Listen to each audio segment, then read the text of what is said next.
oh, you're going down there with those racist white people. I get why a lot of people think this way. I used to think like this myself, but forget the block, forget your day ones. It takes some courage, it takes some bravery, but the rewards are there. So, f*** New York.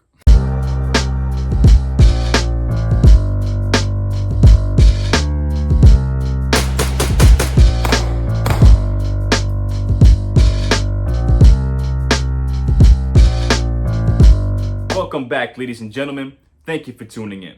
If you're one of my day ones here, then you know of my journey from New York City to York County, Pennsylvania. And if you're new here, then you're probably considering escaping from New York. So welcome to my channel, Escape from New York. Killer. Where today, I'm going to share with you my experience of getting out of the Bronx, going to Jersey for a little bit, and then ending up here in central PA. Now, I know us New Yorkers can be prideful, and a lot of you guys are going to take this as a hit piece on NYC. I know a lot of you guys will never leave, and you will ride or die with NYC until the end, and that's fine. I respect that. But this video is for people who, like myself a few years ago, are craving a drastic change in their life. And for some of us, that can be a catalyst for you to evolve into a higher form of yourself and really unlock your full potential. It's certainly done that for me. So enough talk. Let's just get it started with the first thing that a lot of people think of when they think about leaving New York, and that is the cost of living. Everybody already knows that your dollar gets you less in NYC than it does in most other cities. But a myth that you often hear to go with that is that you always end up making more money in New York City. And sometimes this is true, but in a lot of cases, bullshit. At the end of 2021, I was paying $12.50 a month for my one-bedroom apartment in the Pelham Bay Park area of the Bronx, and I was making about $26 an hour. In January of 2022, I signed a lease to rent a 3-floor, 3-bedroom, 2.5-bathroom townhouse with a garage, a deck, dishwasher, washing machine, and a dryer in a nice, quiet rural part of York, Pennsylvania.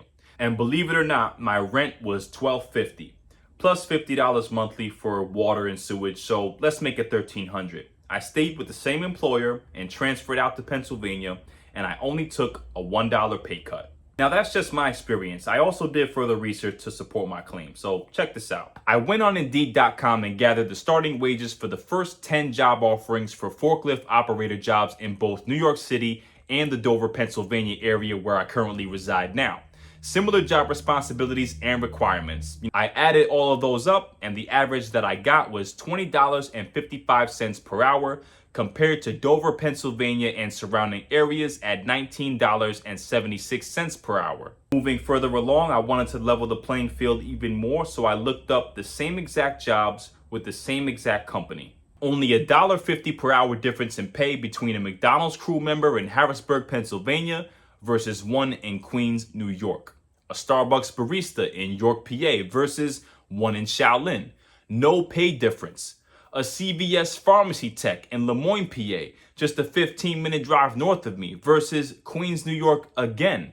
No pay difference. I'm sure the gap in wages dramatically increases depending on the field you analyze, especially higher paying jobs that require degrees and certifications. But again, this is to show you that a New York City job does not always automatically equate to making more money. There's no denying that one has more power over their income than they do over the cost of living in their region. So I just think that it's smarter to go where it's cheaper.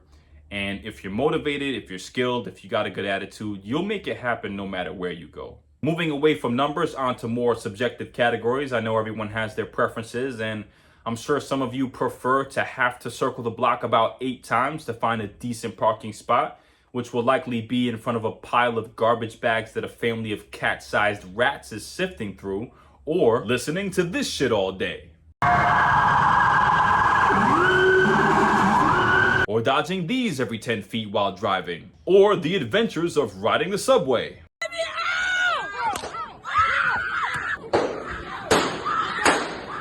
I could go on all day about this type of stuff, but I'd rather talk about the beautiful landscapes that I get to see every day here in central PA. I don't want to hear nothing about Westchester County, man. Westchester? That's crazy. That's what I'm looking to go to. It's got nothing on the mountains and the pristine greenery out here that is just respected and cherished by its citizens. No garbage all over the street. There's smooth roads alongside farms with cows and horses running around and signs inviting you to come inside and pick fruit straight off the shrubs. I don't know, man. If I'm getting soft because I don't have to smell that stank-ass brown asshole gutter water anymore, then you can call me terry cloth. The numbers don't tell the full story here. Where you really feel it is when you go to the DMV to renew your license and you're in and out in half an hour, as opposed to being able to watch Scarface in its entirety while waiting for your number to be called in an NYC DMV. The same thing carries over with doctor's appointments and things of that nature. I can't tell you how many times, because it's just so populated there, that you go, you make an appointment somewhere, you're there on time, even early, and you're sitting there waiting for an hour, sometimes 2 hours, and you still haven't been seen yet.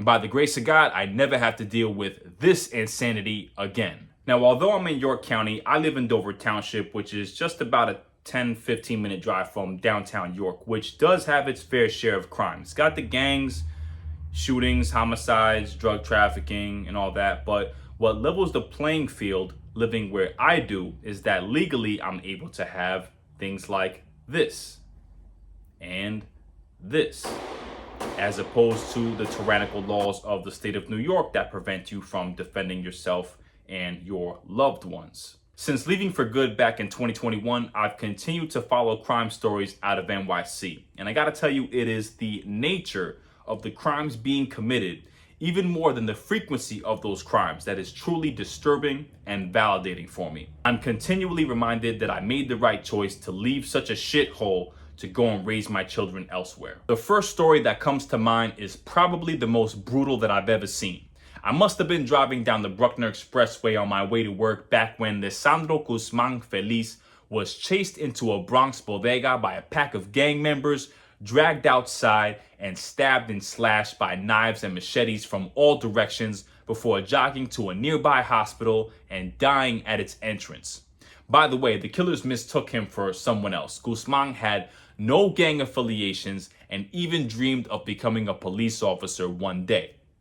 This is just one of the countless heinous crime stories out of NYC in recent years, but you could definitely research and find plenty more yourself. Sexual assault is also rampant in NYC, with 880 assaults being reported citywide from January 1st to July 14th of this year, compared to 796 last year. Criminal justice policy expert Rafael Mangual of the Manhattan Institute believes, quote, "The rate of cases being dismissed has gone up, and the rate of cases not being pursued has gone up because of the progressive prosecutorial methods of Manhattan District Attorney Alvin Bragg, Brooklyn District Attorney Eric Gonzalez, and Bronx District Attorney Darcel Clark."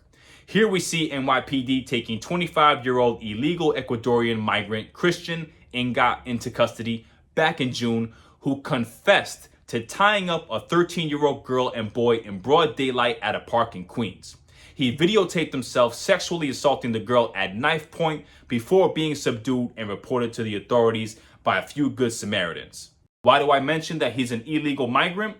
Because get them the fuck out of here and back where they came from. That's why. It's insanity. It's chaos between the poverty, the fatherlessness, the congestion, the drill rap glorifying the gang lifestyle, and a criminal justice system that seems to let violent offenders out back on the street too soon and too easily. Between all that, just get the hell out while you still can, man. As a man living in NYC, you're kind of forced to have this balance in the way that you carry yourself. If you come off as too assertive or aggressive or make too much eye contact with the wrong person, you could find yourself in a confrontation in the blink of an eye, whether it's verbal or even physical.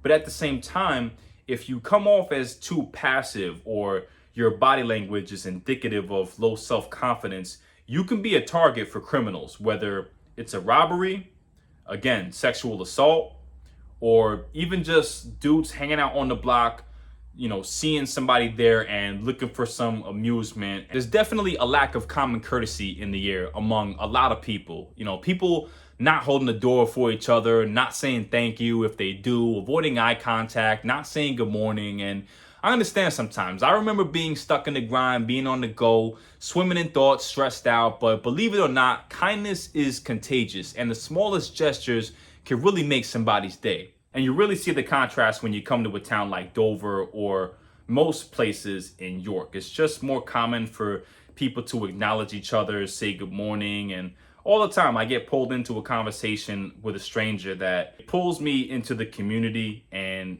I don't feel like an outsider anymore. People would say things to me like, oh, you're going down there with those racist white people. I understand where it comes from. I get why a lot of people think this way. I used to think like this myself, but like I said in other videos, I moved around. I lived in South Florida for a while. I visited Georgia. I exposed myself to different crowds and different cultures, and eventually I erased that way of thinking from my mind. These are the same people that tell you that if you're not sagging your pants halfway down in your Jordans and you know how to speak properly, then you're talking white. I think a lot of us tend to lack the ability to differentiate color from culture. If you constantly walk around with these racially divisive thoughts in your head, I promise you, you're gonna find the racism that you are subconsciously looking for. You're gonna find it everywhere. You're gonna see it in everything. There's just the right amount of diversity here